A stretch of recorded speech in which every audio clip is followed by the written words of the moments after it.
El decreto 1290 es la oportunidad para superar algunos de los problemas de la educación, como lo es centrar la evaluación en aspectos particulares e informativos del aprendizaje, dejando de lado los aspectos más generales y esenciales del desarrollo. Para enfocar la evaluación exclusivamente debe ser como desde la perspectiva sumativa, reconociendo su importancia a nivel diagnóstico y formativo. Para que esto se logre, se debe realizar y diseñar un sistema completo y pertinente de evaluaciones. Por eso, la importancia de los propósitos pertinentes, es decir, evaluar el desarrollo. La evaluación general integral y con un fin formativo, como nos lo dice el decreto 1290. Estos criterios deben ser claros de comparación e indicadores de expresión. El decreto 1290 nos dice que para evaluar por competencias se debe hacer al inicio, durante el proceso y al culminar. Se evalúa de bajo, básico, alto y superior. Con este decreto se quiere garantizar una educación integral, es decir, que aborde las distintas dimensiones del ser humano, cada una preferiblemente como condición necesaria, como lo es cognitiva, comunicativa, valorativa y académica. Otro aspecto importante es la promoción anticipada del grado, es decir, durante el primer periodo del año escolar, el Consejo Académico, con el consentimiento de los padres de familia, recomendará ante el Consejo Directivo la promoción anticipada del grado siguiente del estudiante.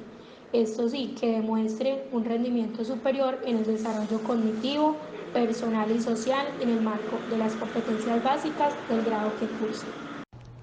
Teniendo en cuenta lo expresado por mi compañera, me parece importante y pertinente que sepamos que antes del 2009 ya teníamos decretos que hablaban sobre los procesos evaluativos o sobre la evaluación en sí, que vendría a ser el decreto 230 del 2002.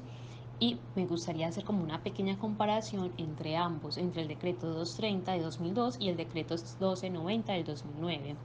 Entonces, cuando hablamos del decreto 230, él nos presentaba el ámbito de la evaluación, hacía referencia al cubrimiento de los establecimientos educativos del Estado, los privados y de carácter comunitario, solidario, cooperativo o sin ánimo de lucro, exceptuando los modelos flexibles tales como escuela nueva, aceleración del aprendizaje y atención a las poblaciones especiales definidas en la ley. En cambio, el decreto 1290 de 2009, el ámbito de la evaluación se refiere al cubrimiento de tres tipos de evaluación. La primera sería la evaluación internacional relacionada con las pruebas internacionales, como podría ser el IELTS o el TOEFL. La segunda es la evaluación nacional, que es relacionada con las pruebas censales periódicas, tales como prueba Saber Pro y exámenes del Estado. La tercera sería la evaluación institucional, relacionada con el sistema interno de evaluación de los estudiantes. Por otra parte, podríamos hablar que en el decreto 230 de 2002, la evaluación se hace con referencia a la escala única de valoración. Esto quiere decir que se hablaba de excelente, sobresaliente, aceptable, insuficiente y deficiente. El establecimiento educativo define el significado para cada categoría de escala. Sin embargo, en el decreto 1290 de 2009, el establecimiento educativo tiene autonomía para establecer su propia escala de valoración para la evaluación, con sus equivalencias con respecto a la escala nacional, que aquí es donde ya empezamos a tener desempeño superior, alto, básico y bajo. Como tal, en ambos decretos hay una particularidad en cuanto a cómo medir el conocimiento, porque anteriormente se hacía a través de letras y actualmente ya la institución tiene el libre albedrío de decidir cuál de las dos usar, si con letras o a través de números. Usualmente en Colombia se hace con números por un tema de una facilidad a la hora de hacer las gráficas o hacer las categorías de conocimiento. Si bien es cierto que el decreto 1290 de 2009 es un decreto que habla sobre un poco más de flexibilidad y un poco más de libertad en cuanto a términos de autoridad y autonomía institucional, también es cierto que dicha libertad está coercionada por intereses políticos y económicos. Sin embargo, algo de resaltar de este decreto es que por primera vez en las leyes sobre educación en Colombia estamos hablando de que la educación no solamente es un proceso de profesor-estudiante, sino que involucra más agentes, como viene a ser la parte política a través de las instituciones como el Ministerio de Educación. También hablamos sobre que el estudiante también tiene unos deberes como persona autónoma y crítica. También hablamos de que los padres de familia no solamente son los que van y llevan a los hijos a las clases o al colegio, sino que también ellos hacen parte del proceso formativo de sus hijos. Es más, hacen parte y se tienen que involucrar en cuanto a los procesos evaluativos, porque ellos deben conocer el sistema institucional de evaluación de los estudiantes, como criterios, procedimientos e instrumentos de evaluación, y para saber su hijo cómo va en cuanto a conocimiento social y en cuanto a conocimiento personal. Tanto así que estos conocimientos son los que el padre debe saber de por qué su hijo pasó o no pasó el año escolar. También deben acompañar el proceso evaluativo, también deben recibir informes periódicos de evaluación y siempre deben tener un alto índice de participación con sus hijos y con los otros estudiantes en cuanto a los procesos evaluativos que se presentan dentro de la institución, pero más allá de los que se presentan dentro del aula de clase, ya que aunque haya normas y guías para los procesos de evaluación, una de las realidades de la educación es que mientras de puerta para adentro, la evaluación, el profesor realmente puede manejar mucho su estilo de evaluación, y ahí es donde el padre también está en función de aprender y conocer más sobre dicho proceso. Si bien hemos estado hablando del decreto 1290 de 2009 y el decreto pasado, también es fundamental que, como no todas las personas pueden saber o pueden entender la estructura del decreto, me gustaría también pasar a darles una pequeña estructura del decreto para que así puedan tener más conocimiento sobre los temas que estamos hablando. Entonces, actualmente el decreto tiene 19 artículos. Pasemos con el artículo número 1, que es la evaluación de los estudiantes. El artículo 2, objeto de decreto 1290 de 2009. Artículo 3, propósito de la evaluación institucional de los estudiantes. Artículo 4, definición del sistema institucional de evaluación de los estudiantes. Artículo 5, escala de valoración nacional. Artículo 6, promoción escolar. Artículo 7, promoción anticipada de grado. Artículo 8, creación del sistema institucional de evaluación de los estudiantes. Artículo 9, responsabilidad del Ministerio de Educación. Artículo 10, responsabilidades de las Secretarías de Educación y de las entidades territoriales certificadas. Artículo 11, responsabilidad del establecimiento educativo. Artículo 12, derechos del estudiante. Artículo 13, deberes del estudiante. Artículo 14, derecho de los padres de familia. Artículo 15, deberes de los padres de familia. Artículo 16, registro escolar. Artículo 17, constancia de desempeño. Artículo 18, graduación. Y artículo 19, vigencia. Teniendo todo esto en cuenta, también es importante saber que no todas las personas estuvieron de acuerdo con este nuevo cambio sobre este nuevo decreto, porque obviamente, aunque se sigue hablando de procesos educativos y de procesos evaluativos, no todo el mundo tuvo una percepción positiva sobre este decreto. Entonces, a continuación les voy a dar como las gráficas o las estadísticas sobre las percepciones positivas del decreto.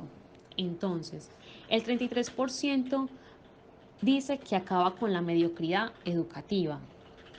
El 16.54% dice que presenta un mejor concepto de la evaluación.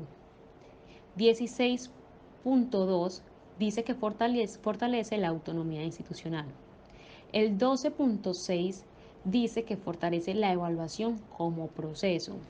El 8.27% dice que define roles de todos los actores en el sistema educativo. El 6.4% presenta una mejora de escala de valoración. El 3.8% recoge las conclusiones del foro. El 2.33% dice que aclara los conceptos.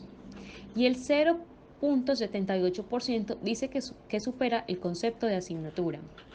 Realmente, en los ámbitos educativos, este decreto no tuvo una gran acogida. El motivo por el que no tuvo una gran acogida es, a mi parecer, porque tiene mucha influencia política y económica del 2009.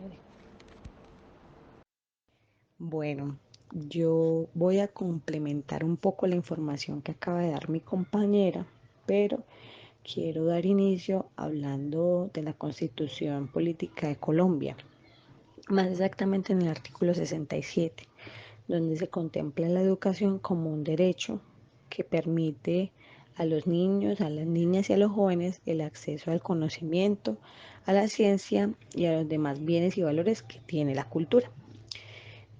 Sabemos que en el año 2009, más exactamente en el mes de abril, el día 16, el gobierno decide expedir un decreto que es el 1290, en el cual se reglamenta todo lo que tiene que ver la evaluación del aprendizaje y la promoción de los estudiantes de los niveles de la básica y la media. Esta nueva norma deroga al decreto 230 del 2002. No dejando a un lado que históricamente los educadores han expresado por mucho tiempo el fortalecimiento de la educación pública, que no es solamente luchar por luchar, sino es luchar por un propósito, y este propósito es ampliar la cobertura para una mejor calidad. La educación de calidad siempre se ha venido buscando, porque se ha querido que los niños, las niñas y los jóvenes tengan un buen aprendizaje, un aprendizaje significativo, donde ellos aprendan de sus docentes y que sus docentes aprendan de ellos. O sea, debe ser algo recíproco. También que este aprendizaje sea tan significativo que sea para toda su vida, no que se les domestique ni que se les reprima, sino que sea con el fin de luchar por ser libres, porque cuando nosotros estudiamos somos libres. Y esto es como se adquiere incorporando lo mejor de las experiencias, ¿qué experiencias? Las pedagógicas y las culturales. Claramente el docente en su práctica debe desarrollar y además debe formar a los estudiantes en un espíritu creador, en un espíritu investigativo y en un espíritu crítico. También creo que es importante mencionar el Plan Sectorial de Educación que se dio entre el 2008 y el 2012, donde centra su interés en alcanzar una educación de calidad y considera que la mayor importancia para este logro es la transformación pedagógica del rol del docente en un aspecto innovador dentro de sus prácticas y una adopción de una política integral, es decir, que sea dialógica y que sea formativa. Eh, Me parece que para concluir con todo lo anteriormente mencionado, se debe tener en cuenta que dentro del decreto 1290 hay una flexibilidad para la aplicación de todo lo que tiene que ver con los criterios, y esto es a partir de una autonomía que tiene cada institución, cada centro educativo para crear su propio sistema de educación, teniendo en cuenta que debe ir de la mano con el proyecto educativo institucional, es decir, con el PEI, para favorecer el desarrollo de las capacidades y las habilidades que cada estudiante cuenta según su contexto, es decir, donde se contribuye a la identificación de sus dificultades y se, se aproveche o sea un motivo para aprovechar la formación integral de quien está aprendiendo, es decir, del estudiante, porque a ese le debe garantizar una permanencia en el centro educativo, no que sea solamente promovido y sea un estudiante más o un niño más que pase a un grado siguiente, sino que se le permita tener una educación de calidad, una educación significativa que le permita a él más adelante o cuando sea adulto, sea ser un ser funcional.